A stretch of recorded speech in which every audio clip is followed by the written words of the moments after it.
Welcome back, Flare community. I hope everyone's doing well, and yes, what a pleasure it is for me to be streaming for you guys today. Now, I do want to preface this live stream with the fact that I'm actually currently at work, so I may be dipping in and out, but I will definitely be present in the chat. Now, we're actually here because we have this AMA happening, well, sometime around now, I believe. And it's basically between Gala Games and Hugo Pillion, the CEO of the Flare network. So I'm primarily doing this for reference for later, in case the stream isn't actually recorded. So for those who may miss it or want to view it at a later date, they can certainly do so. So welcome everyone. Patty, nice to see you in here. Alex Topfer, thank you so much for becoming a member, my friend. We've got the usual legends here, JK, Anna, Roy. Yeah, it's an absolute pleasure. So with that being said, we're just going to be waiting for the live stream to start, I guess. We'll just patiently wait for this. And for those of you who don't know already, Gala Games have formed a partnership with the Flare network, and they're going to be, they basically run their game software with NFTs, so each in-game asset can be represented as an NFT. So we have numerous here, like for example a tent, and this is the game for the game Mirandus, and barns and camps.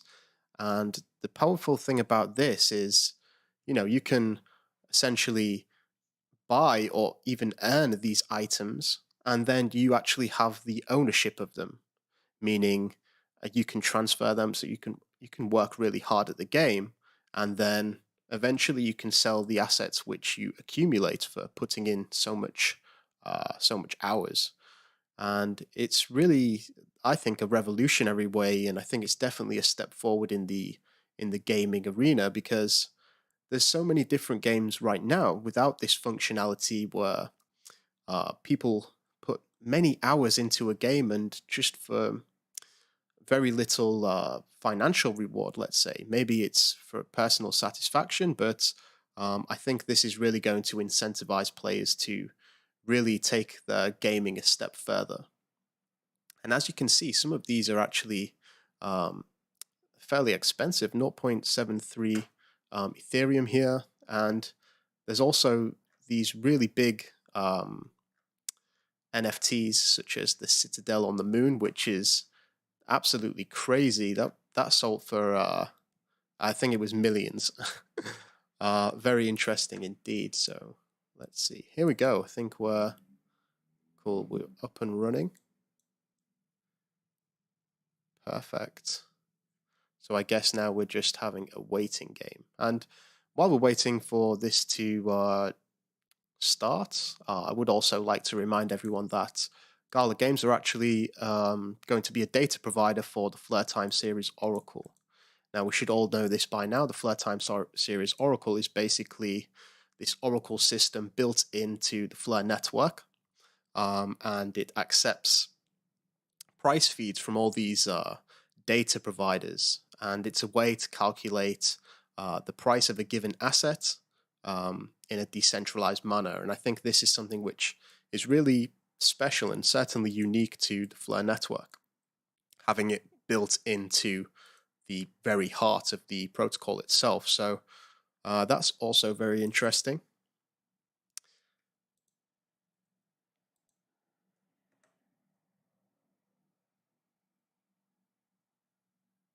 On the PlayStation Network, JK, that would be a lot of exposure. I'm not sure.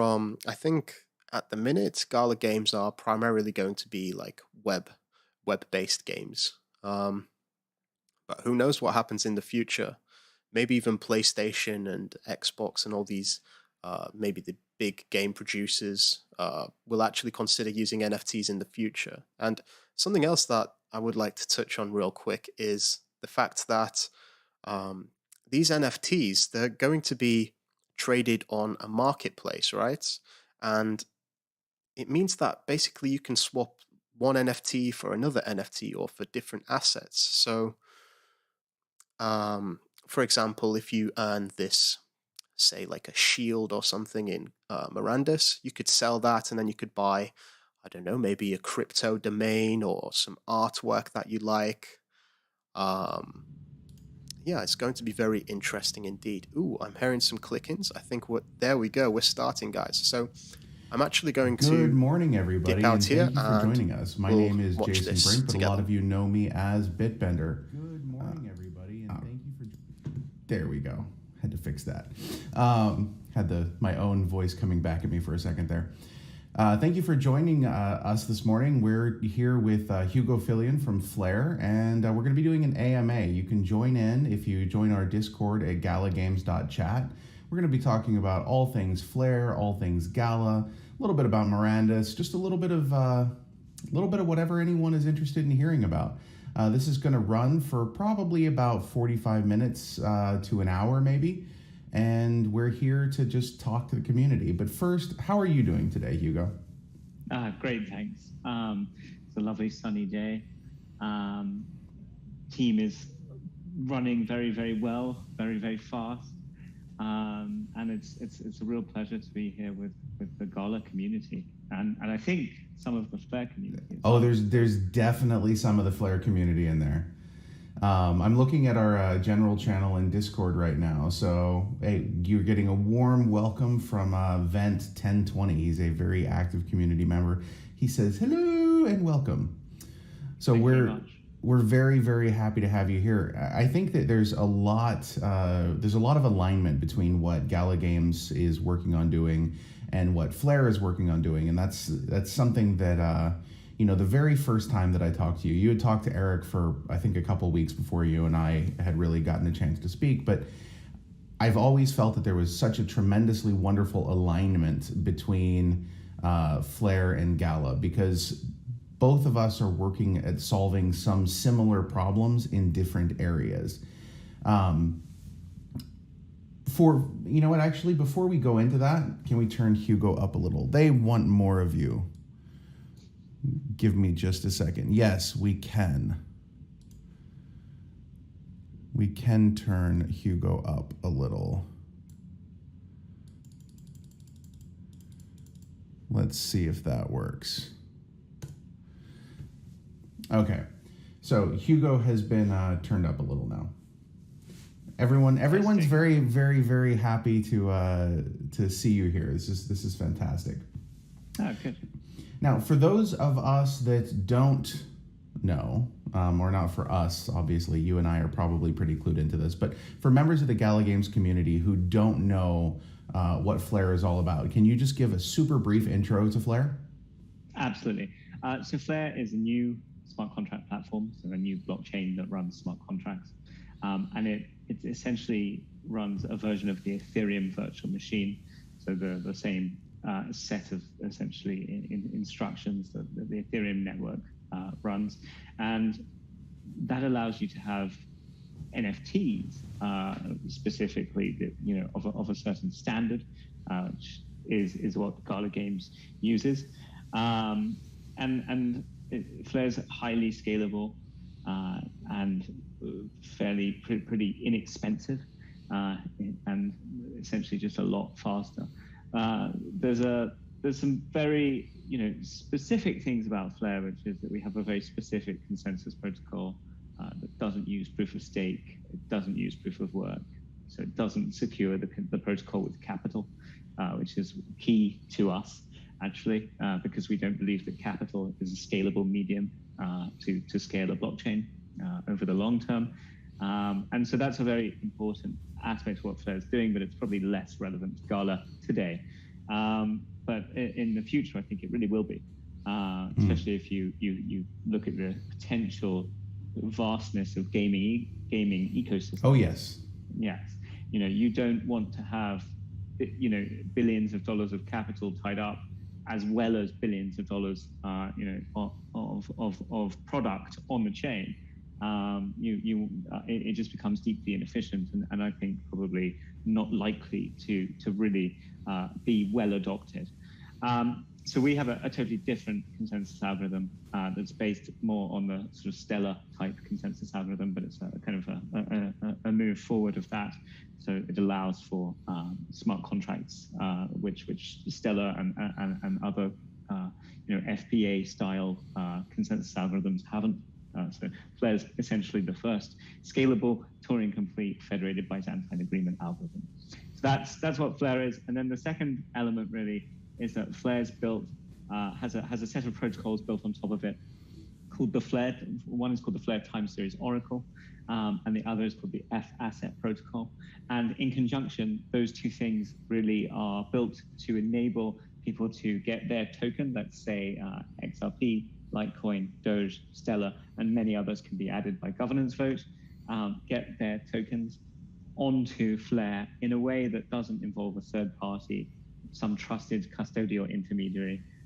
It's essentially a trustless way to do it. And so that allows Flare to have lots and lots of different communities that can use Flare for things that they're, with the value that they already hold, let's say it's Dogecoin or XRP, with the value they already hold, but use that on Flare with new applications like Gala and all the other applications that are coming to Flare. So we think of Flare really as a kind of almost like a medium that sits just sort of aside or above these other chains, but not a single side chain, almost like a universal side chain. But very, very different, because the consensus protocol makes it a layer one, not a layer two. So I hope that's sort of roughly succinct. It works. I understand. It's very difficult sometimes to take these massive, systemic, monstrous concepts and kind of cram them down into a 2-minute answer, because there's just so much going on. I have that problem all the time when I talk about Gala. Absolutely constant. Also, you never know who's listening. So you never know quite the audience you're talking to. So it might be someone who really wants to know a bit more detail. Very, very, very in depth. Right. Just wants the high level concept. So super high level. Flare is a blockchain that allows all the other communities to come to it. I love it. That's a super high level. So that's that. I absolutely love it. So I'm just gonna go ahead and pull in a few questions that are coming from our Discord. Which, if you guys are listening right now and you haven't joined yet, you can join our Discord at galagames.chat.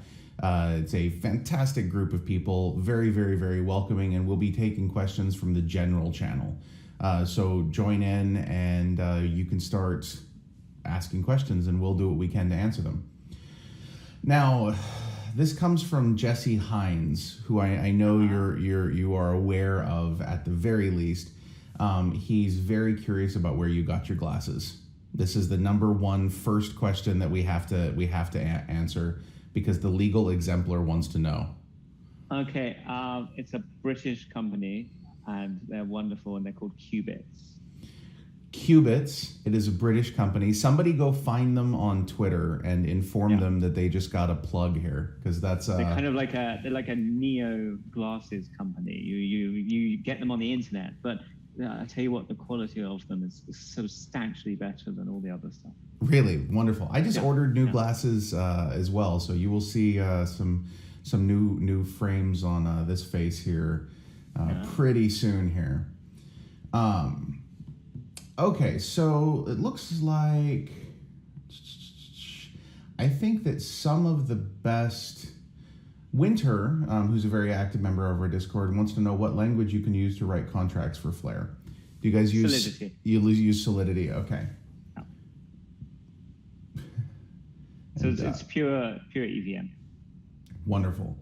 Kirito says good afternoon from the UAE, so that's fantastic. I miss traveling, man. We need to start traveling again. I need to go to the UAE. It's been too long. That's very good fun. It's very, very And good fun. it's about to be the Expo in the UAE. Yes. Expo 2020 was delayed, and it's now, I think it's launching in September. It'll be very exciting. Hopefully in September some traveling will be happening again. Maybe we can go check that out. Well, I'm certainly planning on going to the Expo. Okay, let's see here.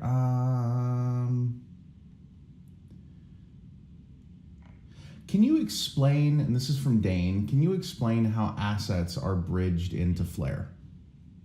Okay, so it's a collateralized bridge, and there's three components. So the first is a system called the state connector, and the state connector is essentially a system that's run by all of the nodes on the Flare network, and each of the nodes submits a state proof of the underlying chain. So to give an example, XRP. And that they periodically submit state proofs as to the state of the XRP ledger or some specific accounts that we need from the XRP ledger. And that allows for Flare to come to consensus over what is happening on the other chain. So it's the first component. And that's really the information bridge. And then we have the Flare time series oracle, and that allows for the network to basically come to consensus over what the price of any asset is. So for instance, XRP against USD and a Flare or the Spark token FLR against USD. And so that then gives us the price of Flare versus XRP. So we've got the information bridge, which means we can see what's happening in the accounts on XRP. And then we have the oracle, so we can get the price from our side. And then we have the F asset system, which is where people put in their FLR as collateral, 2.5 times the value of any amount that can be issued. So 2.5 times the value. So let's say you wish to issue $100 worth of XRP on Flare as FXRP. An agent puts in $250 of FLR. And then they put in that $250 of FLR. And then on, let's say, the XRP ledger, someone would send them, some amount of XRP. Let's say it's $100, and that someone who sent that $100 of XRP, they receive $100 of FXRP over on Flare. And so the agent now has their collateral locked. They have $100 of XRP, and the person has $100 of FXRP. And so then they can use that FXRP in any smart contract, with Gala, to maybe buy, an NFT, a piece of armor or whatever, or maybe to use it in a finance application like Flare Finance.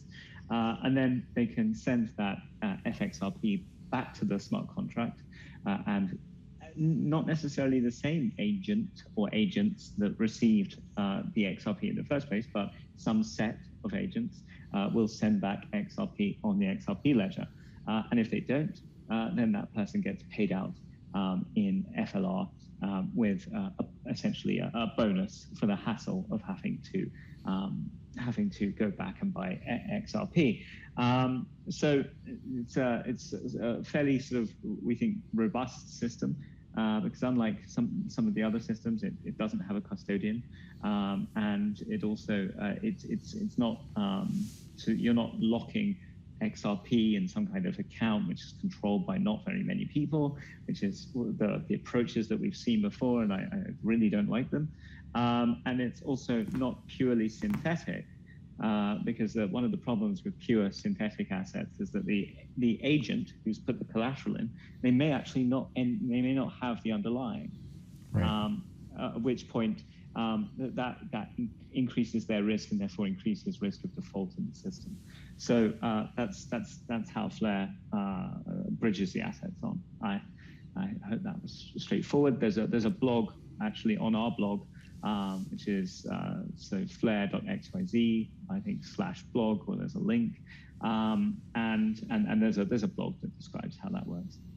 Brilliant. That is actually quite straightforward. I'm super happy to, you and I have obviously talked about this before, but it's always good to hear these things again. Now, that blog thing you mentioned actually feeds right into Rob Campy88's question of what is the best information source for the Flare network staking superdelegates and F assets? Would you say that is the blog, or are there a number of sources that you would recommend? The blog's pretty good. We've been building so much that we haven't really released perfect information yet. I know that feeling. I know that feeling very, very well. But also, we've only wanted to talk in general terms because as we build, we hone in on the accuracy of exactly how the system is going to work. So there's lots and lots of optimizations that have happened between the white paper and between where we are now with the smart contracts. So it's like subtle things. So in order to write something that is usable by other people, it needs to have it needs to be very clear, and it needs to have all of the information, because otherwise the second the information is off target, then it becomes really confusing for people, which is why we haven't put this out yet. So until the contracts are absolutely final, we won't put that out. And then that will end up being, well, it won't be there yet because it's still being in the process of being finished off. That'll be at docs.flare.network. And so that will be the best, the original source of information. But there are also loads and loads of great YouTube channels. One by Crypto Eri does good. Just going to mention her stuff. Yeah, really great stuff. Mickey B and DeFi Standard does really great videos on Flare. Wealth Code did a really good video. So. And there's a few. There's Flare Community. I mean, absolute legend. Really puts a huge amount of time in, and a massive respect for him. And Tim Rowley in Australia does some great videos on how to set up Flare nodes. So there's a really buzzing community, and I think Patty B, actually part of DeFi Standard, wrote a really, really great blog the other day on the state connector. And so it is a bit disparate, but I think there's a blessing in that, because I think all of these people are writing for very different levels. And then we'll obviously end up having the actual technical documents that that give the actual software specifications. So I hope that gives you some context and some knowledge. And just to give them a shout out, Toho Labs are building the Bifrost wallet. Yes. The Bifrost wallet's going to be a wallet that is enabled for all of the chains that Flare integrates. So Litecoin, Stellar, XRP, XLM, Dogecoin, and so that will then become, that's a really wonderful for the Flare community, because they're also building the delegation for the FTSO into that wallet. And they're also building a DApp Explorer. So you'll be able to access Flare Finance and probably, Gala NFTs at some point directly from that wallet. So that'll be, to my mind, immensely powerful tool. And of course, they built the Ledger application for Flare as well, which is, I believe, under review by the technical team at Ledger now. So that's great. Wonderful. Gotta have the technical reviews. Okay, so let's see here. Let's talk a little bit about the Citadel. There's a few people who are asking questions about exactly what is having a Citadel in Mirandus mean? What does that mean for the Flare community? What benefits do people using the Flare network receive in said Citadel? Now, before I go into that, again, my name is Jason Brink. This is Hugo Pillion from Flare, and we are here just talking about Flare, Gala, our cooperation, and everything that covers the two of us. And if you would like to join our Discord at galagames.chat, and we would be more than happy to welcome you. We have a very active Discord of super, super awesome people. I think that our two discords are probably some of the two best discords on the entire internet. So in regards to Mirandus, in regards to the Citadel, okay, what does it mean to have a Citadel? What does it mean to be a Citadel holder, and what does that mean for the Flare community?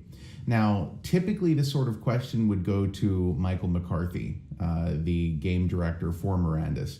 However, it's 6:30 in the morning, and I think he's probably getting the kids ready to go to school, or actually it's probably summertime. Hopefully he's sleeping. I hope the poor guy is sleeping. Yeah, anyway. So there's a Citadel in Mirandus. There's only 5 Citadels, okay? And Flare has the Citadel of the Moon, which I feel is appropriate. Everybody likes moons.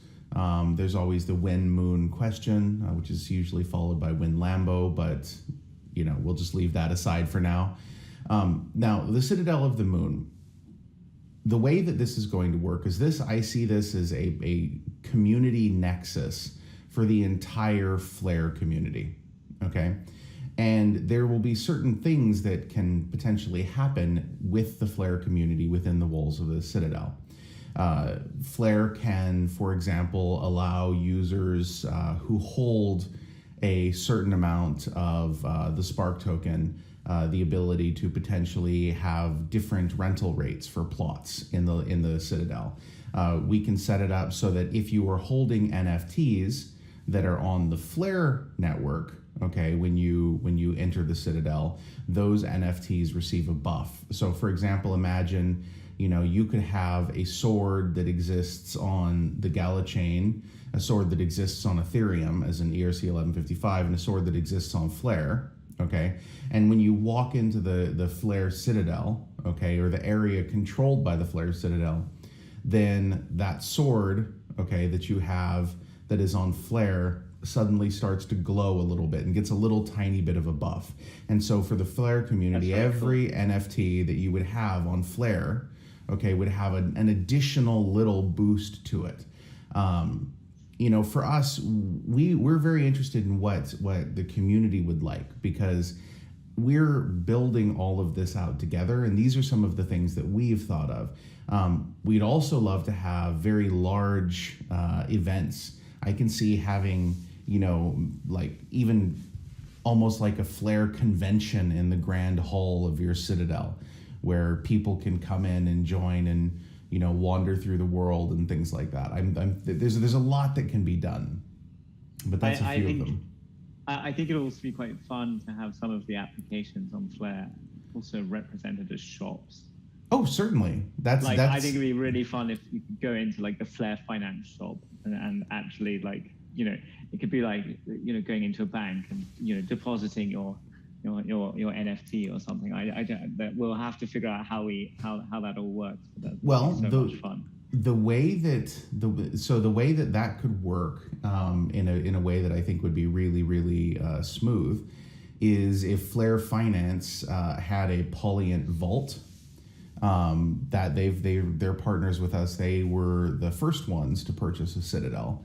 And they have the Citadel of the Sun and Citadel of the Moon. There can be some cooperation here, but that Phillion vault, okay, could potentially be enabled via the entire Flare Finance side of things to make that possible. And I know that Flare Finance has some really creative, awesome DeFi stuff going on. So I think that, you know, with all of these things connecting together, we could come up with some really, really cool stuff. Okay, let's see. Should we talk at some point? Should we talk about the Gala nodes being used in the Oracle? Yes, we should. We should definitely. I was kind of waiting for that to come up as a question here, and I think I saw it a second ago. But wow, they've asked so many questions. Let's see.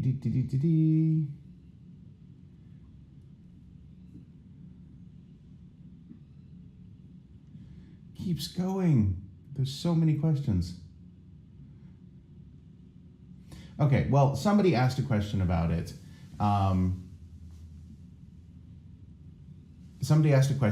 So we'll just talk about it. I don't know who asked the question, so I can't point to that. But let's talk a little bit about how the Flare Time Series Oracle works.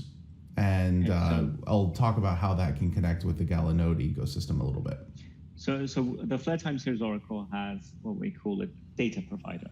Essentially, they're just an address on Flare, and that address you can essentially delegate your votes, your FLR votes, and also F asset votes to a data provider's address. And that gives the address essentially an ability to insert prices into the Flare Time Series Oracle. And if those prices are within 50% bounds of the, it's a slightly complex algorithm, but it's the weighted median. Math is involved. Yeah, so if it's within the 50% bounds of the weighted median, then that address gets rewarded an amount depending on how many votes they have and how many votes they are left with once essentially the 50% has been cut. And so that is the Flare sort of definition of the Flare Time Series Oracle, and it's there to provide data to the network. And that data, as I said about 10 minutes ago, is generally price data. But it could be anything. It could be weather data. It could be winners of rounds in Gala in Gala games for some particular thing. I don't, Right. So it could be any form of data. It's pretty arbitrary. Time series data tends to be kind of what we've conceptualized it being built for, but it's arbitrary. So that system pays out, I think, about 8% per year, at least from the beginning, 2%. So there's a total global inflation rate of 10% per year, 2% going to the state connector proof providers, and then 8% going to the Flare Time Series Oracle. Now, it's actually quite a lot more than that because of the way that the tokens are being distributed over 28 months. So actually, it's 8% in the first year, but on the full amount of notional tokens being 100 billion. So it's 8 billion tokens. But at day one, there's only 15 billion tokens being distributed. And so what that means is that if you take part early and you win, then actually you are winning a much larger amount pro rata than you will be once the tokens are fully distributed. Which means that if you're an early user, you become a bigger and more important part of the ecosystem. Right. And so that's kind of why we've structured it that way. And that's, I think, I can probably let you comment on it, but I believe that you guys are building the ability for your Gala nodes to basically come to consensus on Gala over a price, or at least aggregate some price, and then insert that as a single unified data provider on Flare. That's my understanding. We're looking at this from the perspective, we can do it as a single unified data provider, or we can do it as a group of individual nodes. However, for us, the thing that we see as most important, and we know that this is important to you guys, is the reliability of that specific node. So we're actually retooling some of our node network at this point in time, or we're talking about exactly how to reward this. To reward uptime, stability, and the longevity of the node right now. And so that's actually something that's probably going to be coming to a proposal node proposal vote here pretty soon. That's cool. Yeah, because we have that'll automatically get rewarded by Flare in a way, because obviously if they have uptime and they and all that kind of stuff, then they're going to be contributing to the Flare Time Series Oracle more, and so therefore winning more rewards, and therefore that kind of provides an automatic reward for being a good node. Yep, that's what we want to do. We have about 10,000 nodes up and running at any given time, so we want to make things as stable and robust as we possibly can. Okay, one quick thing that I would like to mention here. And Lolo Calbo, no, Flare Finance did not buy the Citadel of the Sun. Polient Games bought the Citadel of the Sun, but Flare Finance could buy one of their vaults and use that to impact some of what they're discussing. I find it very interesting because it seems to me that there is a good amount of confusion between Flare and Flare Finance. I see there's a lot of blending and mixing together in sort of the general consciousness around that. Do you have any thoughts on that, just in general? So Flare is the network. So Flare Networks is the network. Flare Finance is an application that is not run by us, not started by us. We know the people that are building it. And they're building a bunch of DeFi applications, really, a really strong offering. So I do know that there's confusion. I kind of think that it'll dissipate over time. And I think, it's it's a shame that people do get confused. It shouldn't be that confusing, but I think if people are spending only a short amount of time, right. Looking at things, it can be confusing. Having said that, this is a decentralized space, and people are free to choose whatever name they like. Right. It could be, I'm just glad it's, not some food variant. That is handy. That is handy. Yeah. Yes. Yeah, and I think we're bored of pizza at this point, or whatever it is. Maybe I don't know what next food or farming metaphor people will come up with, but I'm quite Taco Swap. We need Taco Swap. Does Taco Swap exist yet? I'm sure Taco Swap exists. That's definitely got to be there somewhere. Probably has to, right? Yeah. Okay, let's see here. What other questions do we have? Okay, there's the whole Flare v. Flare Finance discussion that was like 30 messages. If you guys are not here yet, join our Discord at galagames.chat and we can discuss this. Okay, going back above all of that. What do you mean, what's up with the AMA, Mr. Flush? We're here. We're talking about it right now.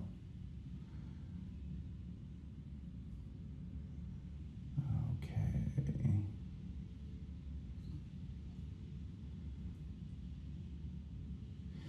John 3.0 would like to know, and I'm assuming he's asking you, when will the security audits begin, or have they already started? Or is that... we're doing three. Okay. Back to back. We've done one, and I think about 1.5 so far. And it's ongoing. And the people will be asking when are the security audits starting, and the reason they're asking that is because they want to know when the network's going to launch. Yes. We will have some news on that soon, but I'm not going to say anything more. Yeah, exactly. Look, people are like, oh, you haven't launched yet. You said you would, and it's like... people don't understand how difficult development is, man. They really have no concept. Well, more than that, just that this year, you can't get auditors.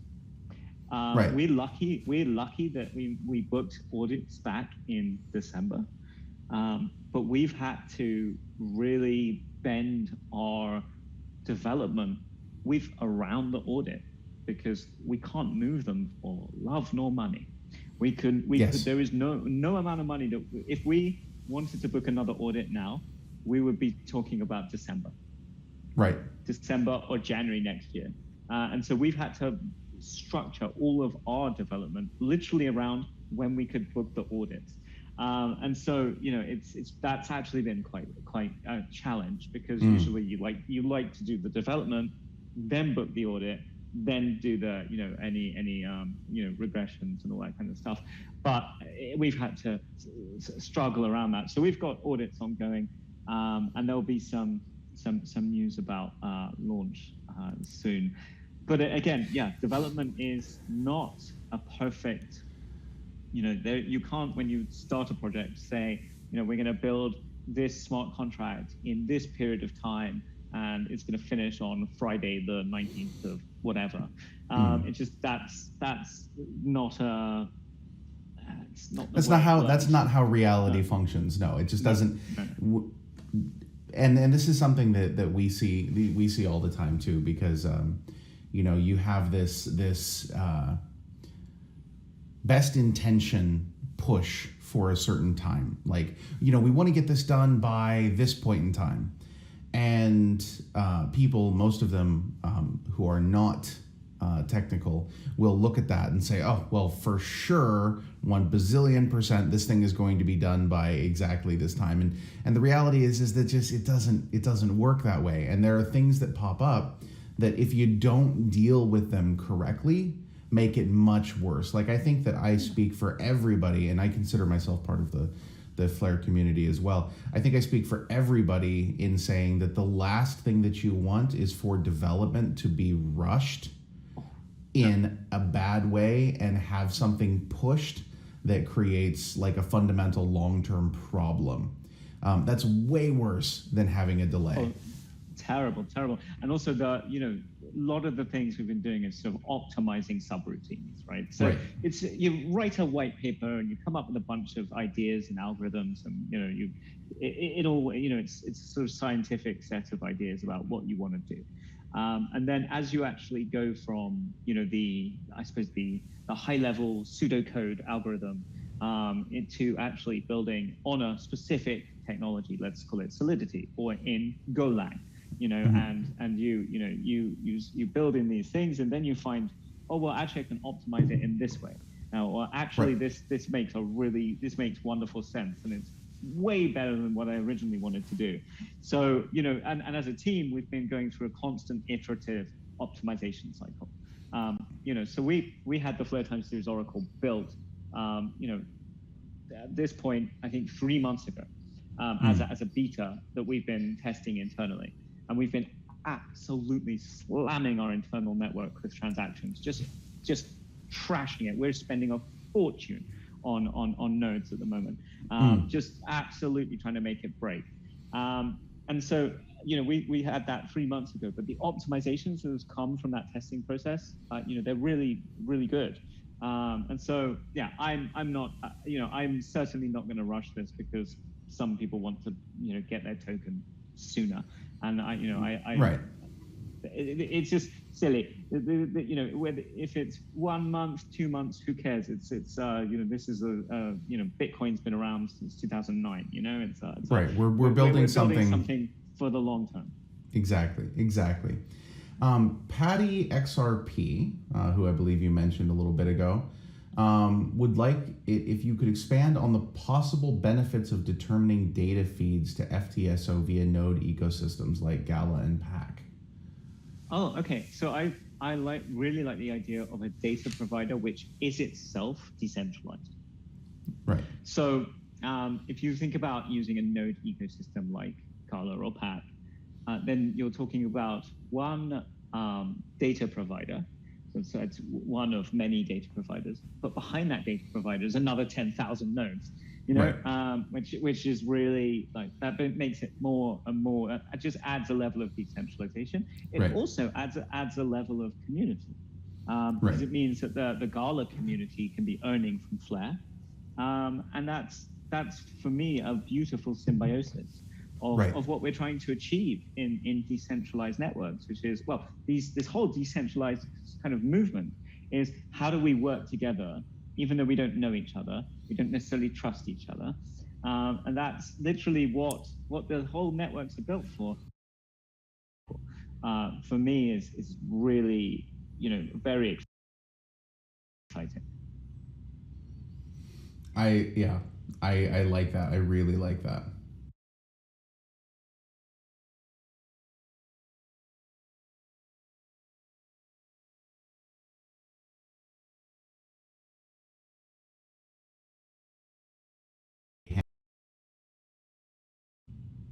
And she would like to be assistant to the manager of the Citadel of the Moon. So I'll let you guys sort that out at some point in time in the future. We have to appoint the manager then. I don't know, or that should be voted on actually. That should probably be voted on. Yeah. Yeah. I vote for Crypto Eri. Oh, she would make a glorious queen. Yeah. She would make just a very glorious queen.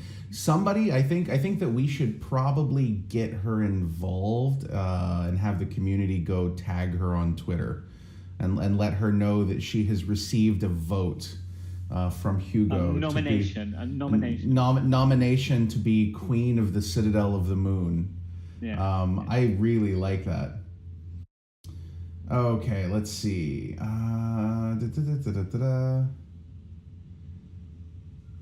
So Flare runs the Citadel of the Moon. Are they going to do in-game Mirandus events for Flare rewards? I think that that's a cool idea, and I certainly think that there's no reason that we wouldn't all be able to work on that.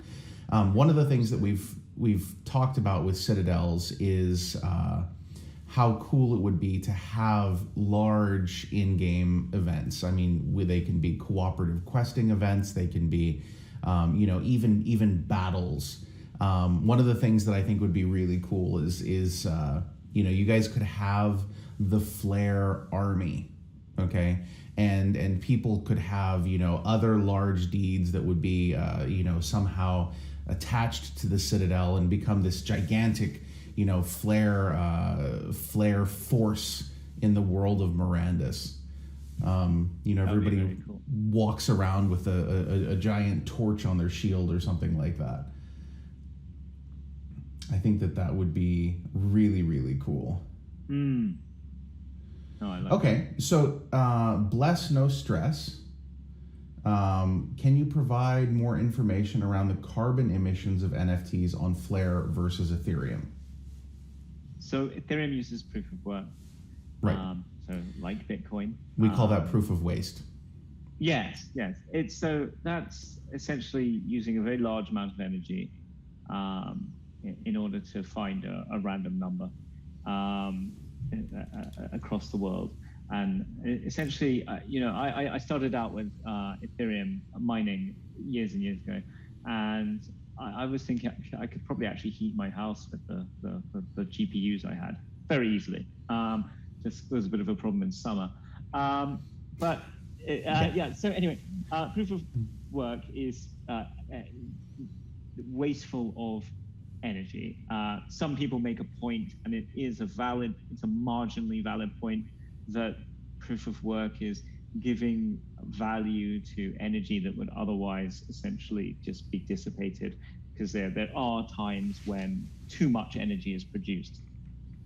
But I don't know how valid that point is, and it's certainly not 100% of the energy being used for sure. So, but that's neither here nor there in a way, because Ethereum say they're moving to proof of stake. So, that and some more modern algorithms. So Flare is like all of the modern algorithms.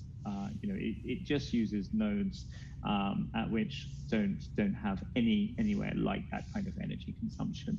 I think for me, the very important thing is that Flare also doesn't tie up capital, and capital and energy are in fact related in a modern economy. So, in fact, they're somewhat, and they're not substitutable, but essentially capital wouldn't exist without the energy input to derive that capital. Sure. So therefore, if you're tying up capital, it's a bit like tying up energy. And so it's not quite a perfect metaphor or analogy, but it's basically you're tying up limited resources. Capital is limited, money isn't. Capital is limited, and to me that's almost as wasteful as using energy, because capital can be used for other things which are valuable to society and valuable to us as humans. So that's one of our core reasons why we don't tie up capital as an algorithm, whereas proof of stake does. So I think that people who are moving to proof of stake are moving from one wasteful system to another wasteful system, and Flare doesn't waste either energy nor capital. Awesome. That is a fantastic explanation there. Well, I think that this is just about the time that we have available to us this morning. So, do you have any parting words that you would like to share, Hugo? I think, I'm so chuffed by how the Gala community and the Flare community have kind of come together. I mean, I've watched your node count grow massively.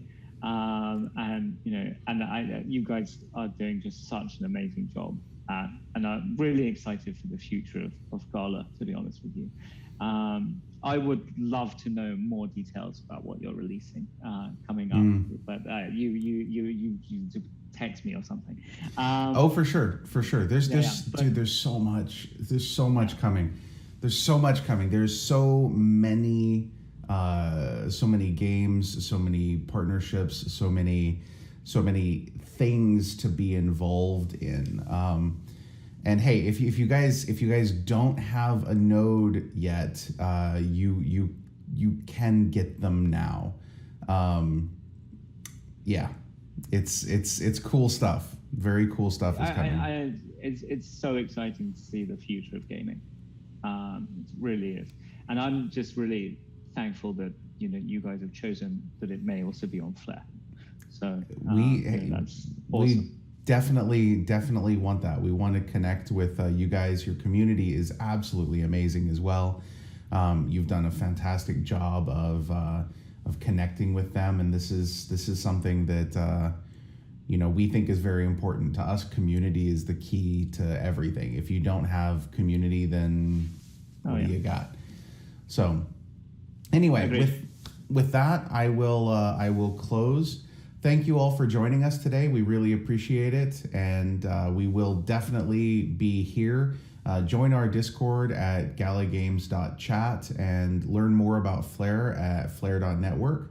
And is that the one you want to use, or do you use flare.xyz? There's two. There's flare.xyz is our main site. Flare.xyz. Go to that one. Ignore the network one. And and we will talk to all of you guys in Discord and Telegram and all the places that we talk to you. So happy Friday. Happy Friday. Thank you so much. And for you Americans out there, enjoy your 4th of July. Yes. Happy Independence Day.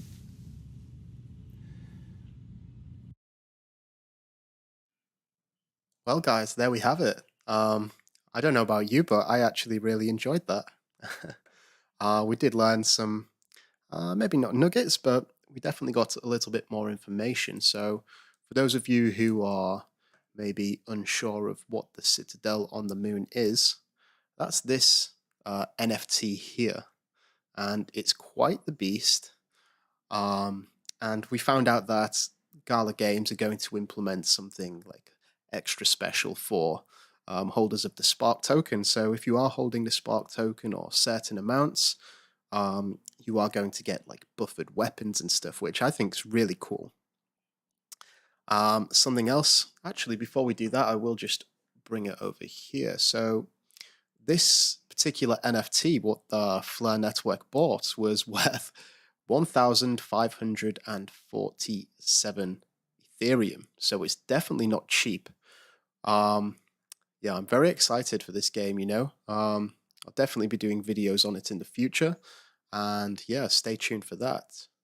So something else that we did learn about the Flare Network is that it's having 3 audits. Now, Hugo was saying how hard it is for the audits to get auditors, and I think 3 is more than the majority of people. And with development, it's like an iterative process. So you'd have like an audit, you'll improve and revise the audit results, and then they're going through it again, and they're going to refine it further, and finally the last time. So I think this is very promising, and it's very reassuring. And something else Hugo mentioned is they're not going to rush this. And honestly, I don't blame them. I think it's the right decision to do, to wait till everything is perfect, because we know that once the Flare network launches, the team aren't going to be able to push through these changes as often as they are now, because all of the changes will be done via a governance vote. So it's very interesting indeed, and they want to build something that lasts, and I'm more than willing to wait for that. So I just encourage everyone to be patient, and yeah, just remember that this is going to be something that's completely different, and it obviously takes a long time to build something of this significance.